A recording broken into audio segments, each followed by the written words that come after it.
Joining us now is former Watergate prosecutor John Sale. John turned down the opportunity to join Donald Trump's defense team last year. And we should point out that all those major issues of the defense don't come up at the arraignment today. We understand, that is just a very simple, very brief procedure and a plea.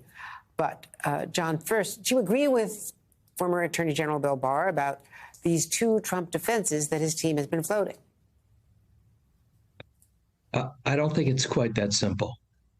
I think Mr. Palatori and John Lauro made very articulate, good tries. I mean, I think those defenses passed the good faith threshold for an honest lawyer, and I think they're going to be legitimate motions to dismiss, which are going to be before the court. But, as I'm sitting here, I can't help but say, I've been on TV on a number of occasions and talking about this subject, but as I'm sitting here now, I have to pinch myself to believe this is true. I mean, the former president of the United States is going to be arraigned for, I know they didn't charge an insurrection, but what was involved here was an attempted coup, something we all saw on television. It's just, if I took this plot to Hollywood with a screen summary, they'd throw me out. A year ago, they'd say, you're crazy. But the very Constitution that former President Trump said, hey, that has to be suspended. That's what's going to protect him now with the presumption of innocence, burden of proof on the government. So, but to address some of the defenses, I mean, and simply, without getting too much like a lawyer, because that'll put people to sleep, the free speech clearly has its limits. The crime of conspiracy is about talking, and it only involves one overt act. And that does not have to be criminal. So clearly, just to say it was just talk and that's not a crime. I think Chuck Rosenberg said, well, there's some fancy legal term. And he said, so it's nonsense. Well, it's just a little bit better than nonsense. But Mr. Trump also is going to employ the strategy of delay. In fairness, every criminal defense lawyer does that.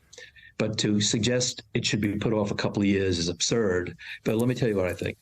I think the Mar-a-Lago case will have to be put off. That May trial date will have to be put off. There's a new defendant. He hasn't even been arraigned yet. And they're now moving to disqualify Walt Nautta's lawyer. So that's going to have to be put off.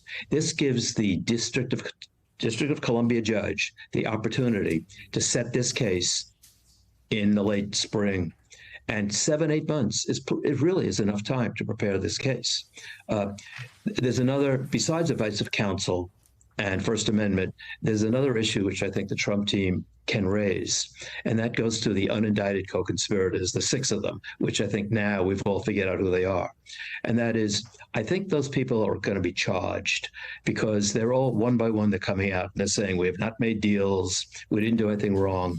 And what's alleged for each one of them is criminal conduct. So I think another defense Trump can say is, hey, some of these people are my essential witnesses. I had the advice of counsel. Some of these are the lawyers who told me, and I believed in good faith.